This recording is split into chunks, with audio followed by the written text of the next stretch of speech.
नमस्कार। प्रारब्ध पर आप सभी का स्वागत है। मैं अवनीश, हमारे साथ स्क्रीन के दूसरे हिस्से में आप देख रहे हैं प्रारब्ध के हमारे सम्मानित अतिथि बाबा रामदास जी। बाबा जी, आपका बहुत बहुत स्वागत है। नमस्कार।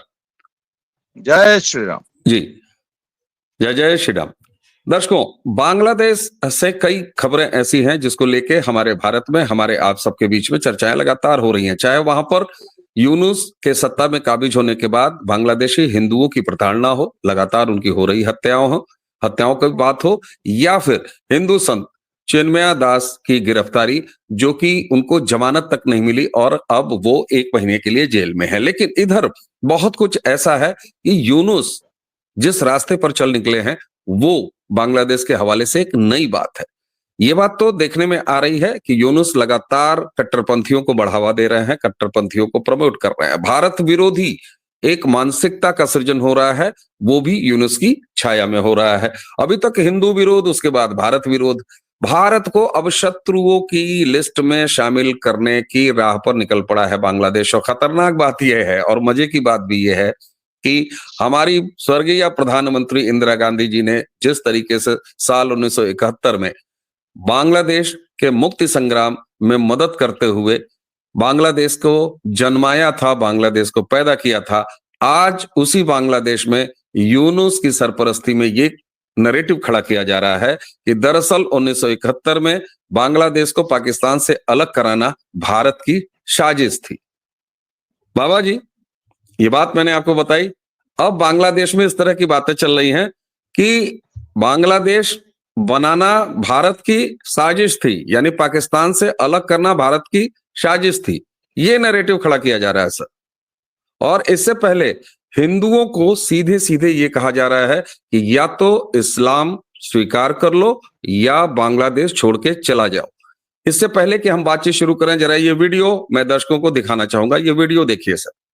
ये कहा जा रहा है क्या?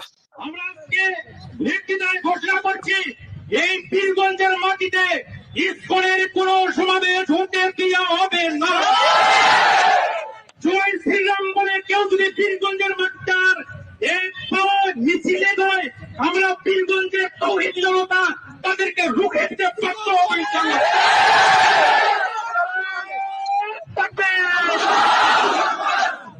আমরা বলে দিতে চাই এই सर, ये कह रहे थे कि जो कम्युनिटी जय श्री राम बोल रही है वो भारत में नहीं रह सकती। या तो इस्लाम स्वीकारो और या फिर बांग्लादेश छोड़ दो। ये हिंदुओं के खिलाफ बात है। कैसे देख रहे हैं आप बांग्लादेश में बदलते इस पहले हिंदू हेट्रेड पे? और इसके बाद एक वीडियो आपको और दिखाऊंगा दर्शकों कि कैसे वहां पर ये कहा जा रहा है कि भारत ने साजिश करके 1971 में पाकिस्तान से हमको अलग करा दिया। बाबा जी, मैं आपको बताऊं कि जब ये बांग्लादेश क्राइसिस शुरू हुआ था तो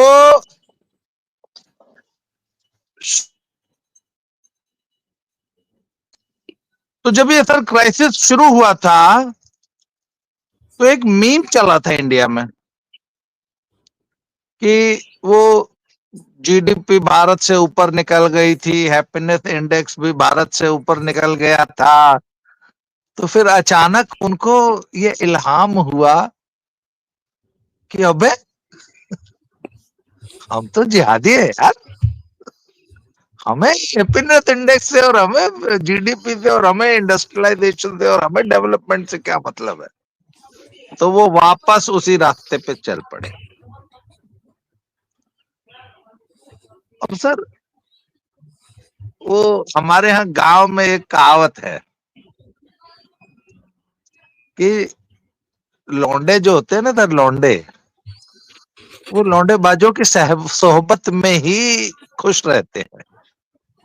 तो सर बांग्लादेश जी, आपने अच्छा अपने गाल, अच्छा मुझे लगा आप उंगली दिखा रहे। आप तो सर लौंडे बाजों की सोहबत में ही अच्छे लगते हैं। अब जिसको आदत पड़ी है सर नीचे लेटने की, अब पाकिस्तान इनके साथ जो ट्रीटमेंट दे रहा था वो भारत ने असल में दिया नहीं। तो इनको सर पाकिस्तान के साथ ही मजा आएगा। और वो जो कह रहे हैं ना कि हमको तो उस सुख से वंचित कर दिया जो सुख हमें पाकिस्तान दे रहा था, उसके लिए बांग्लादेश का एक बहुत बड़ा एक वर्ग है जो लालायित है। तो सर वो उनको पाकिस्तान में ही मजा आएगा, उनको वही, और भारत ने वो ट्रीटमेंट दिया नहीं इनको। तो सर वो जो आवाजें आ रही है ना, शायद वो भूल गए हैं कि पाकिस्तानी सेना उनकी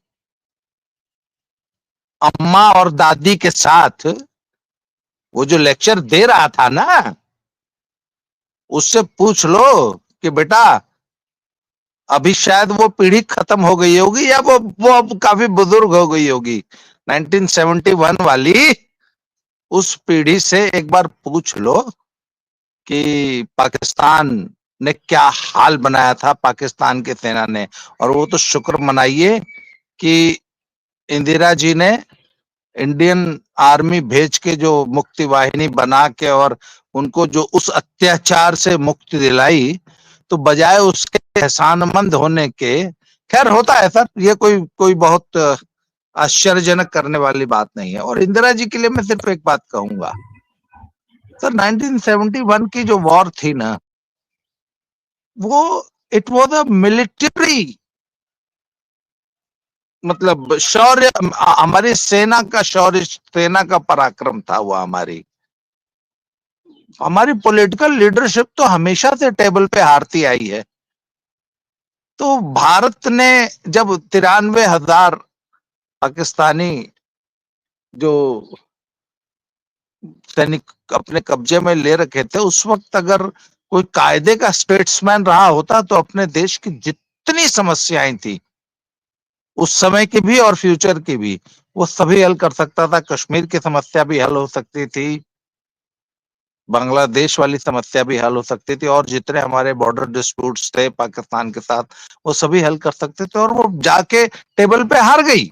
इंदिरा गांधी इतनी अपरिपक्व साबित हुई कि वह जी टेबल पे निगोशिएट ही नहीं कर पाई। बिल्कुल और सही सर है। और देखिए, बाबा जी, हाँ इससे पहले कि हम आगे बढ़ें, दर्शकों के सामने एक वीडियो हमने दिखाया जिसमें वो हिंदुओं के खिलाफ सीधे कह रहा है कि ये जय श्री राम बोलने वाली जमात या तो इस्लाम स्वीकार कर ले और नहीं तो बांग्लादेश छोड़ के चला जाए। और आपने जो कहा ना कि इस नई पीढ़ी को शायद बांग्लादेश में ये पता नहीं है कि पाकिस्तानी सेना ने उनकी अम्माओं के साथ क्या किया, बिल्कुल सही है सर। जरा ये वीडियो देखिए, ये वीडियो देखिए सर। और दर्शकों देखिए, ये कहा जा रहा है कि हम पाकिस्तान जाएंगे। স্পষ্টভাবে জেনে রাখেন, আমরা আজকে বাংলাদেশ হয়েছি ভারতের চক্রান্তের ফলে। আমরা প্রয়োজনে সেই পাকিস্তানে ফিরে যাব, কিন্তু ভারতের পা আর আমরা চাপবো না। दर्शकों एक बार और सुनिएगा, फिर मैं बताऊंगा। স্পষ্টভাবে জেনে রাখেন, আমরা আজকে বাংলাদেশ হয়েছি ভারতের চক্রান্তের ফলে। আমরা প্রয়োজনে সেই পাকিস্তানে ফিরে যাব, কিন্তু ভারতের পা আর আমরা চাপবো না। बाबा जी ये कह रहे हैं, जितना मैं बंगाली समझ पाया हूं, कि साहब हम पाकिस्तान में मिल जाएंगे दोबारा वापस, लेकिन भारत के साथ अब हम अच्छे रिलेशन नहीं रखेंगे। इन्होंने साजिश किया जो हमें पाकिस्तान से अलग किया। जी बाबा जी, ये वही जनरेशन है, ये वही यंग है, लेकिन कुछ बूढ़े भी पीछे दिखाई दे रहे थे। जी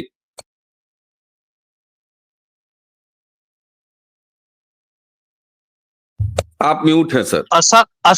असल में ये वो जनरेशन है जो 1971 के बाद पैदा हुई है, बल्कि ये वो जनरेशन है जो कि तब पैदा हुई होगी जब बांग्लादेश थोड़ी सी औद्योगिक सफलता और आर्थिक रूप से सफल हो चुका था और लंबे समय तक जो है वो देश में पीसफुल माहौल रहा था और भारत जैसा एक अच्छा पड़ोसी इनको नसीब हो गया। और सर एक बात बताऊं, लोग कहते हैं ना कि आप अपने रिश्तेदार तो चुन हैं, पर अपने पड़ोसी जो नए रिश्तेदार है वो तो आप चुनते हैं ना, पर अपना पड़ोसी कैसे, मैं आप गया तो आप वहां से विस्थापित हो गए कहीं और जाइए, पर आप अपना पड़ोसी नहीं चुन सकते। सर, बांग्लादेश का बहुत बड़ा भाग्य है कि उसको भारत जैसा पड़ोसी मिला है।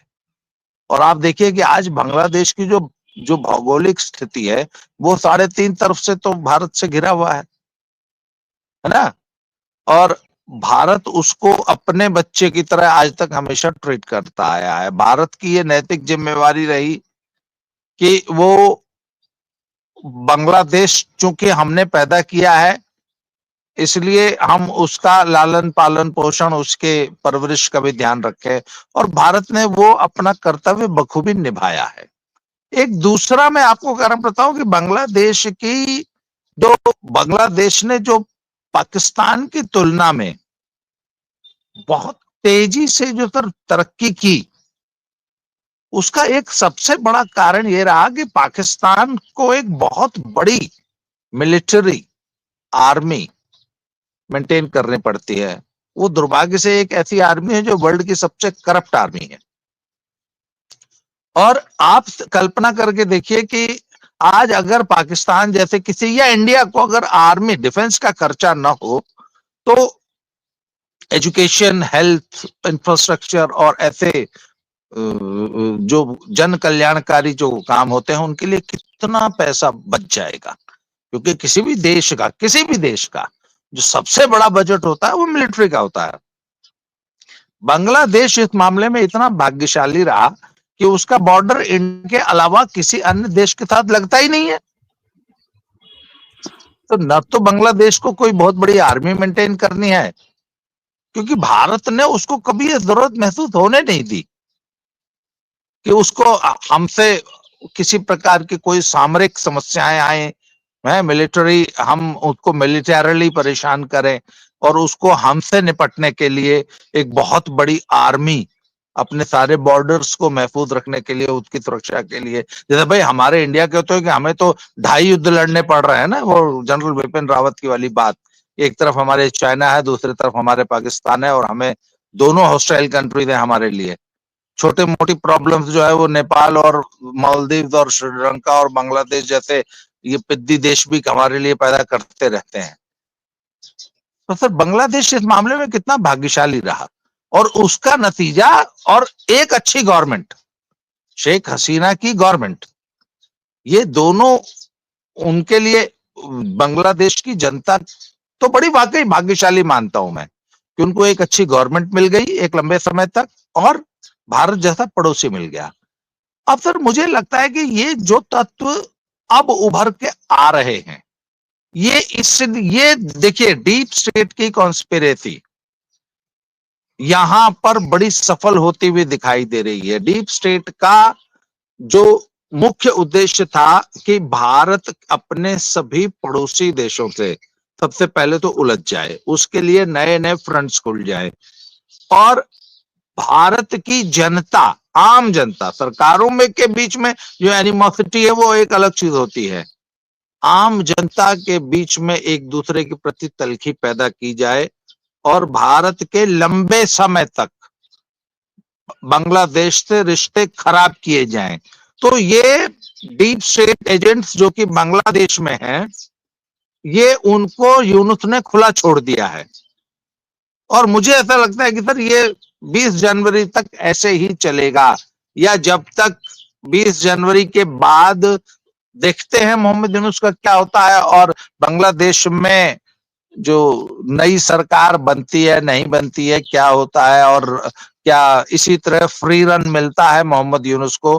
परंतु अच्छा, मुझे लगता है, मेरा ये गट फीलिंग है कि मोदी भी 20 जनवरी का इंतजार कर रहे हैं कि 20 जनवरी तक का समय पहले बिताइए, let you Mister Trump take over, वो प्रेसिडेंट का अपना कार्यभार संभाल लें, उसके बाद बांग्लादेश में अगर नेतृत्व परिवर्तन होता है और उसके बाद क्या परिस्थितियां पैदा होती हैं, इसको देखकर ही भारत अपनी नीति बनाएगा। इसलिए भारत भी, मोदी जी भी 20 जनवरी तक इंतजार करने के मूड में है। और सर, इस प्रकार की ये जो बकवासबाजी चल रही है ना, है जी। ये मुझे लगता है कि ये बांग्लादेश का जो फ्रिंज एलिमेंट है। और फिर एक चीज बताओ, जहां पे 92% पॉपुलेशन ही पूरी फ्रिंज हो, हाँ, तो और तो आप उनसे इससे बेहतर कुछ उम्मीद भी नहीं करते। आपने जहां तक एक ये बात बात कही ना कि हम वापस पाकिस्तान में मिल जाएंगे, सर, बांग्लादेशियों को ये नहीं भूलना चाहिए कि भारत, तुम ओरिजिनली मूलतः भारत के हिस्से हो। तुम भारतीय उपमहाद्वीप में से कट के अलग हुए हो। और ये 1971 में ही इंदिरा गांधी को सोचना चाहिए था कि बांग्लादेश की जो लिबरेशन ऑफ बांग्लादेश है वो हमारे लिए फ्यूचर में कोई समस्याएं तो नहीं पैदा करेगा। तो खैर साहब, 20 जनवरी आने दीजिए, उसके बाद हो सकता है कि हमारी गवर्नमेंट इस बारे में भी कुछ सोचने को, और इनकी इच्छा ये पूरी, क्या पता हम कर ही दें कि ये पाकिस्तान में दोबारा मिलना चाहते हैं। पाकिस्तान तो थोड़ा सा दूर पड़ जाएगा सर, है ना। पाकिस्तान मान लीजिए मिल भी जाएंगे तो सर पाकिस्तान से गेहूं चावल आने में तो दिक्कत हो जाएगी इन लोगों को।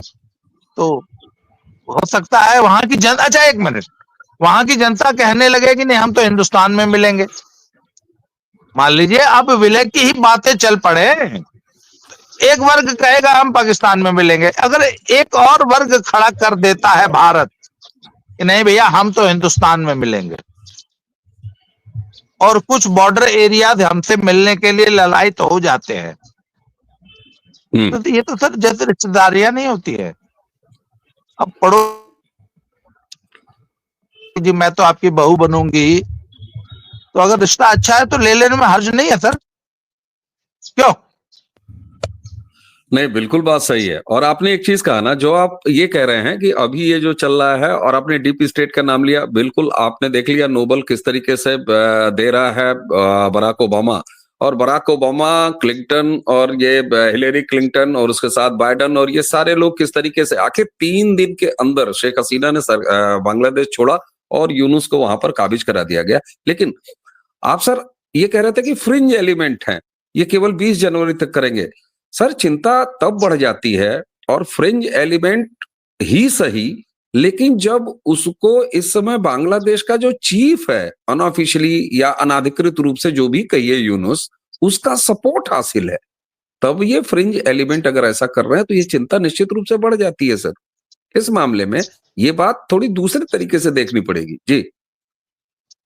सर देखना यह है ना कि खुद यूनुस कितने दिन तक वहां टिक पाते हैं। हाँ, और 20 जनवरी के बाद भारत अपना कोर्स ऑफ एक्शन डिसाइड करेगा, तय करेगा कि शेख हसीना कितने दिन भारत में रहेंगे। हो सकता है शेख हसीना का मन उचट जाए दिल्ली से सर, क्या पता उनको। सर आपको मालूम है दिल्ली की जो मछली है वो उसमें वो मजा नहीं है, मजा नहीं है। अच्छा सर एक चीज, हाँ सर एक चीज, क्या पता शेख हसीना कहेगी नहीं मैं तो वापस बांग्लादेश की ही मछली खाना चाहती हूँ, और वही कहने हमको वापस पहुंचाओ। ए भाव हमारा टिकट कटा था, हम घरे जाए, हम घरे जाबो। सही है। क्या पता शेख हसीना बोल दे हम घरे जाबो ना भाई, हमार सोनार बांग्ला कह के लगे रोने हिंडन पर, और आमी माछ भात, तो फिर क्या करेंगे मोदी जी? आमी माछ भात खाबो। ओ वाह, ये भी है। अच्छा सर एक चीज और आपने कहा ना, एक चीज आपने कहा, हालांकि पता नहीं क्यों आज आप थोड़े से दयालु हो रहे हैं, मुझे मतलब मेरे दर्शकों को भी नहीं समझ में आ रहा होगा कि आज बाबा जी इतने दयालु क्यों हो रहे हैं। हो सकता है प्राकृतिक वातावरण का असर हो, या सुबह आपने कुछ ऐसा चना चबेना लिया हो कि आप काफी आज नरम मुलायम हो रहे हैं। लेकिन सर आपने बात की कि भाई अगर मान लीजिए इंडिया वहां कुछ ऐसी आवाजें खड़ी कर देंगे कि नहीं आमी तो भारत जाबो, आमी भारतीय, और उसको लीड कर दें वहां के हिंदू जो कि बाहर खड़े हुए हैं। लेकिन सर एक चीज बताइए, अगर आज भी डीएनए करा लो तो माल तो तुम मेरा ही हो, यानी माल तो तुम भारत के हो भाई। पाकिस्तान 1947 में गया, तुमको हमारे नेहरू जी ने और गांधी जी ने लटकन की तरह ईस्ट पाकिस्तान, और गांधी रहे होते तो 3 बीघे नाम का एक गलियारा भी दे देते। लेकिन भैया हमने तो तुमको दिया था पाकिस्तान को ना, कि लो इसको थोड़ा रखो ईस्ट पाकिस्तान बना के, तो डीएनए अपना चेक कराओ और अपने बाप की पहचान करो, तो फिर तो तुम पाकिस्तान क्यों जाओगे? अगर तुमको बांग्लादेश नहीं रहना है तो तुम बाई डिफॉल्ट, तुम्हारा बाप तो हिंदुस्तान है, हम हैं, तो तुम तो हमारे पास आओगे। क्यों बाबा जी?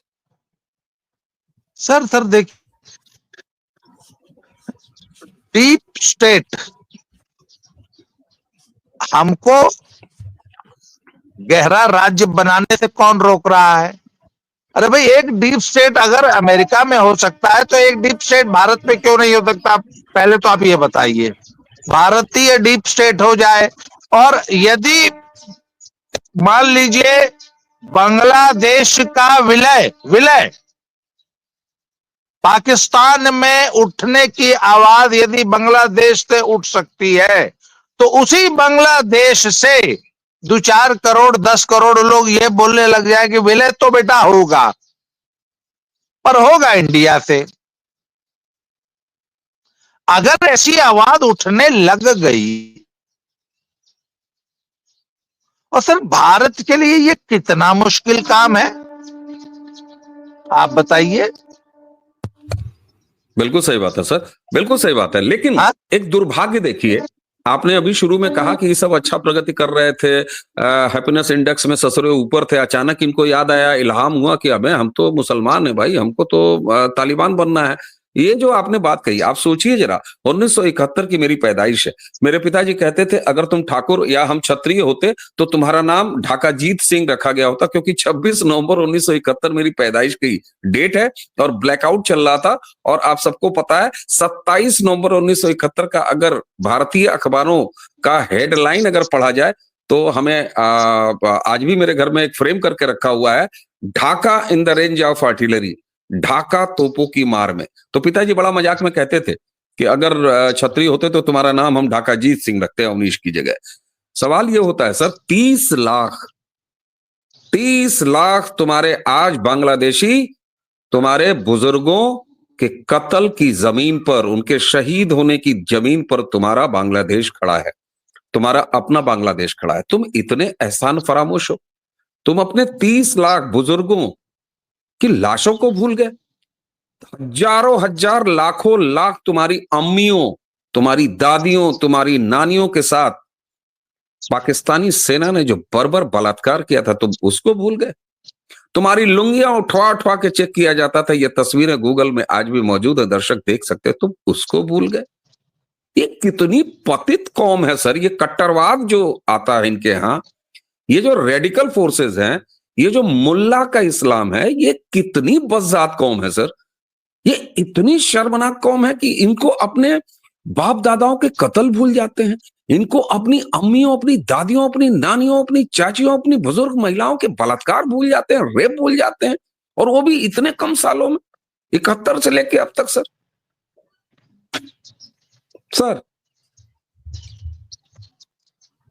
सर एक हमारे बड़े यशस्वी कांग्रेसी नेता हुए, उन्होंने एक वाक्य कहा था कि if you can't avoid the rape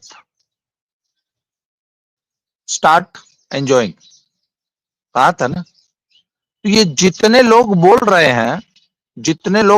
हैं ना ये कि हम पाकिस्तान में मिलेंगे, असल में उनकी अम्मियां पाकिस्तान आर्मी के नीचे जब लेटी हुई थी तो मुझे लगता है उन्होंने एंजॉय करना शुरू कर दिया था।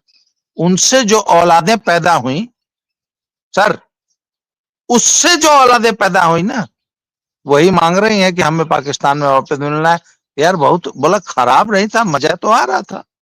उन्होंने बोला ये अम्मी 71 से पहले का कैसा था? बोला बेटा बहुत बढ़िया तो था, बहुत मजा आता था। तो ये उस मजे की औलादें हैं सर, ये वापस वही मजा लेना चाहती हैं। आप बताइए इसके अलावा और क्या कारण हो सकता है? कोई और दूसरा कारण नहीं हो सकता सर। जो अपने 30 लाख बुजुर्गों का कत्ल भूल जाए तो फिर उसके लिए ये कहना वाजिब है। जो अपने कौम की महिलाओं की बेइज्जती भूल जाए, जो कौम जो अपनी अम्मा के बलात्कारियों को अब्बू कहने लगे, है? उनसे अब क्या बिल्कुल एक्सपेक्ट सर। करेंगे? तो बोलेगा मुझे पाकिस्तान में मिला दो। बिल्कुल सर, लेकिन उसी के साथ इन अवैध पाकिस्तानी सेना की पैदाइशों को आपने बिल्कुल सही कहा सर। हमारे एक बांग्लादेशी सीनियर मित्र हैं, मेरी आज सुबह बात हो रही थी, लगभग रोते हुए उस व्यक्ति ने, एक नेशनलिस्ट बांग्लादेशी है वो, उस व्यक्ति ने कहा कि यही जो आपने कहा है, बल्कि उन्होंने गाली भी दी और उन्होंने कहा कि ये उन्हीं की औलादें हैं। और ये मात्र संयोग नहीं है कि यही बात आपने कही, क्योंकि सच यही है सर। और ऐसे ही पतित व्यक्ति ये कर सकते हैं, 30 लाख बुजुर्गों का कत्ल भूल सकते हैं, बांग्लादेश सर मुक्ति मैं का एक संग्राम बात भूल कहता हूं, सकते हैं। अब भारत को बांग्लादेशियों को, कुछ बांग्लादेशियों को अपने में मिला के ये मुहिम चलानी चाहिए। कुछ के मुंह से बुलवाओ कि हम पाकिस्तान में मिलेंगे। जब वो लोग ये बोलना शुरू करें कि हम पाकिस्तान में मिलेंगे, तो एक आवाज है, नहीं अच्छा तुम लोग पाकिस्तान में मिलना, हम हिंदुस्तान में मिलेंगे। बिल्कुल और सही। सर अब तो बांग्लादेश का बाइफर्केशन होना ही चाहिए, एक पाकिस्तानी और एक चीज बांग्लादेश, और, एक हिंदुस्तानी बांग्लादेश। बिल्कुल हाँ। सर, और एक चीज और, ऐसा यूनुस जो अवैध तरीके से बांग्लादेश पर काबिज है और उसके काबिज रहने के दौरान जो इस तरह के पाकिस्तान में मिल जाने की बात चल रही है, तो क्या चिन्मय प्रभुदास पर जो मुकदमा लगा है एक फर्जी बांग्लादेशी झंडे के ऊपर भगवा झंडा लगाने के आरोप में, क्या ये यूनुस के ऊपर राजद्रोह का मुकदमा नहीं चलना चाहिए? बांग्लादेशियों, तुम्हें सोचना है कि ये तुम्हारे अलग होने, आजाद होने के खिलाफ बात करवा रहा है, ऐसे इकोसिस्टम को वो पैदा कर रहा है। इन सब के ऊपर असली मायने में देशद्रोह का मुकदमा बनता है। और जैसा कि बाबा जी ने कहा दर्शकों कि तुम जिसकी पैदाइश हो उसी के हक में बोल रहे हो, अगर तुम ऐसा बोल रहे हो, शायद पाकिस्तानी सेना के डीएनए तुम्हारे अंदर जो है वो बोल रहे हैं और तुम्हारे मुंह से इस वजह से वो निकल रहा है। लेकिन एक चीज जान लो, तुम्हारे जो देश का डीएनए है ना, उसका जब जांच होगा तो वो भारत का है, वो भारत का है। इसलिए अगर तुम बांग्लादेश के अलावा कुछ और अगर होना चाहते हो तो तुम्हें भारत का हिस्सा होना होगा। यहां पर पार्टी डिफरेंसेस खत्म हो जाते हैं दर्शकों।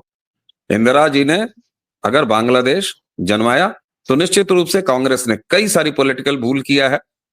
कश्मीर के मामले में भी यही हुआ और बांग्लादेश के मामले में भी यही हुआ। लेकिन फिर भी हम आज की जनरेशन ये मानते हैं कि अगर बांग्लादेश बन ही गया, एक अलग संप्रभु राष्ट्र बन ही गया, तो निश्चित तौर पर हमें उसकी आजादी का सम्मान है। लेकिन अगर तुम इस तरह की हरकतें अपने अंदर पालोगे तो फिर ये गलतफहमी मत पालो कि तुम पाकिस्तान हम तुम्हें बनने देंगे। तुम हमारा माल हो, तुम हमारे पास वापस आओगे। बाबा जी, आपने हमें समय दिया, आपका बहुत बहुत धन्यवाद। दर्शकों, इसी के साथ हमें और बाबा रामदास दोनों को आज्ञा दीजिए। प्रणाम।